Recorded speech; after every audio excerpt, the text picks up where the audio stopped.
உங்கள் தொழிற்சாலை மற்றும் நிறுவனத்தின் மின்சார தேவையை வங்கி நிதி உதவியுடன் சொந்தமாக சோலார் பிளான்ட் அமைத்து முழுமையாக நீங்களே பூர்த்தி செய்து கொள்ளலாம். Velan infra project private limited, Chennai. 9842252166. இனிமே கண்ணை மூடிட்டு கடலை எண்ணெய் வாங்கலாம். ஏன்னா மந்த்ரா கடலை எண்ணெய் இதயத்தின் தயாரிப்பு.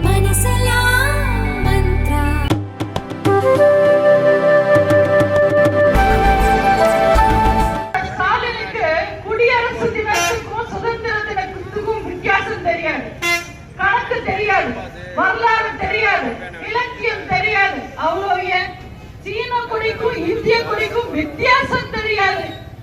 அந்த ஸ்டாலின் கிட்ட வைகோ கை கட்டிக்கிட்டு கூட்டணிக்கு நிக்கிறார். வைகோ மதிமுகன்ற கட்சியை எதுக்கு ஆரம்பிச்சாரு? ஸ்டாலின் பதவிக்கு வர்றதை எதிர்த்து, வாரிசு அரசியலை எதிர்த்து மதிமுகன்ற கட்சியை ஆரம்பிச்சுட்டு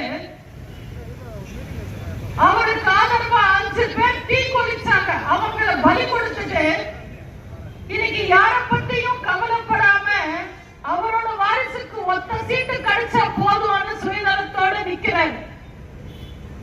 வைகோ ஒரு சைக்கோ.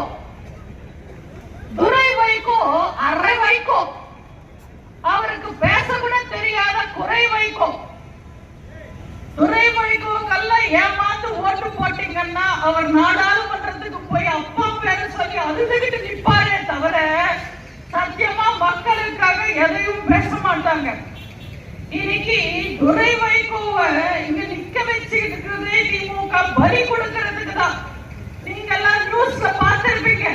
மேடையில துரை வைகோ அழுகுறாரு, அசால்ட்டா பார்த்துக்கிட்டு வேறும் சிரிச்சுக்கிட்டே போன் பாக்குறாரு. திமுகவே அவங்களை பலி கொடுத்துடுவாங்க, பலிகாடாக்கிடுவாங்க. துரை வைகோ அரசியலுக்கு புதுசு. அரசியலுக்கு என்ன 2 வருஷம் ஆச்சா? அவர் திமுக அவர் கூட இருக்கிறது பலம்னு நினைச்சுக்கிறாரு. திமுக அவங்க கூட இருக்கிறது ஆபத்துன்றது போக போக அவங்க தெரிஞ்சுப்பாங்க. நம்ம அதிமுக புதுக்கோட்டத்துக்கு பொறுப்பாளரா என்னைக்கு அண்ணன் விஜய் பாஸ்கர் அவர்களை போட்டாங்களோ அன்னைக்கே நம்ம வெற்றி உறுதியாயிடுச்சு. நம்ம அண்ணனுக்கு ஜல்லிக்கட்டும் தெரியும், தேர்தல் மல்லும் கட்டும் தெரியும். நம்ம அண்ணன் ஈடிக்கும் பயப்பட மாட்டாரு, உதயநிதி டேடிக்கும் பயப்பட மாட்டாரு. எதற்கனோட களத்துல இறங்கிட்டா எதிரி யாருன்னு பாப்பாரே தவிர உதிரிகளை பத்தி எல்லாம் கவலைப்பட மாட்டாரு. அதனால துரை வைகோ மாதிரி சின்ன பசங்கள் எல்லாம் ஓரமா போய் விளையாட சொல்லுங்க. நம்மளோட எதிரி எப்பவுமே திமுக தான். தீய சக்தியான திமுகவை எதிர்க்கதான் அதிமுக மக்கள் திலகம் ஆரம்பிச்சாரு. திமுக எதிர்ப்புன்றது நம்ம ரத்தத்துல ஓடுன ஒரு விஷயம். அதிமுக கட்சியை மாபெரும் இயக்கத்தை ஆரம்பிச்சு அதிமுக என்ற மாபெரும் இயக்கத்தை 52 வருஷத்துக்கு முன்னாடி ஆரம்பிச்சாங்க. இந்த இயக்கம் 30 வருஷம் ஆளுங்கட்சியா இருந்தது. மக்களுக்கு பிடிச்ச கட்சியா இருந்தது. மக்களால் நான், மக்களுக்காகவே நான் வாழ்ந்தவங்க அம்மா. தன் கடைசி மூச்சு வரைக்கும் மக்களுக்காக உழைச்சு உழைச்சு உயிர் விட்டவங்க அம்மா. அந்த அம்மாவோட புகழ வேரோட புடுங்கணும்னு நினைக்குது இந்த திருட்டு திமுக. நம்ம சும்மா விட்டுடுவோமா? கொஞ்சம் யோசிச்சு பாருங்க. நீங்க பண்ணது சரியா? 2019 திமுகவை நம்பி எம்பிக்கு ஜெயிக்க வச்சீங்க. 2021 போலி வாக்குறுதிகளையும் பொய்யான விளம்பரங்களையும் நம்பி திமுகவை ஜெயிக்க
தப்பா நினைக்காதீங்க.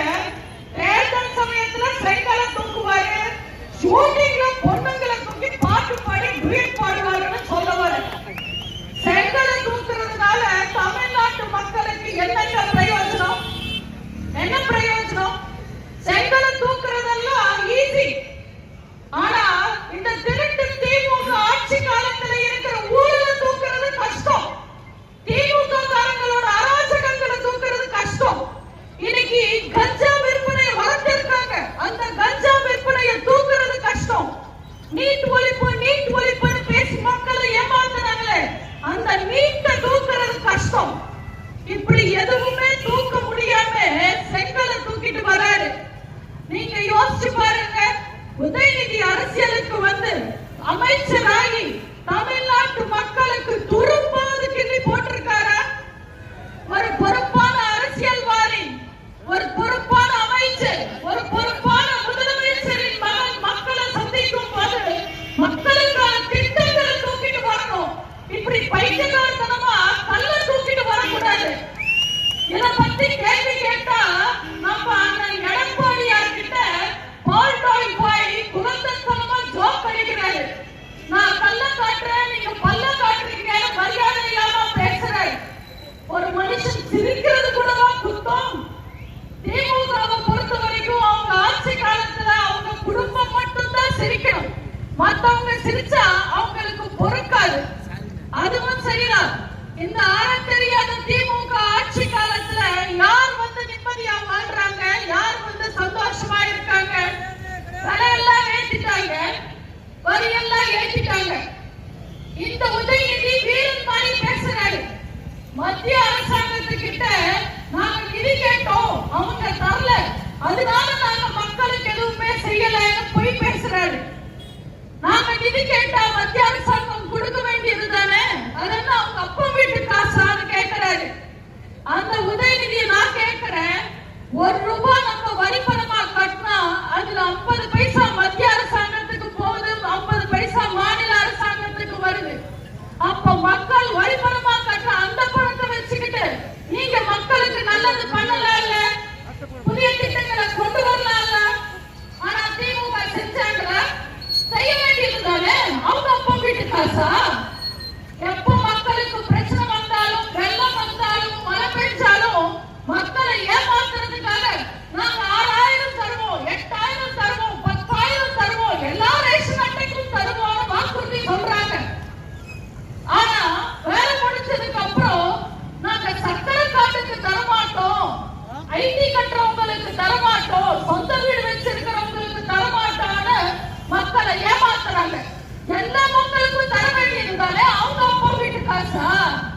தேர்தல் சமயத்துல எல்லா பெண்களுக்கும் 1000 ரூபாய் தரேன்னு சொல்லிட்டு தேர்தல் முடிஞ்ச உடனே தகுதியானவங்களுக்கு மட்டும் 1000 ரூபாய்னு சொல்றாங்க.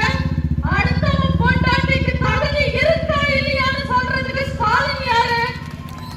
எல்லா பெண்களுக்கும் கொடுக்க வேண்டியது தானே, உங்க அப்பா வீட்டு காசா? வெள்ளத்துல சேலம்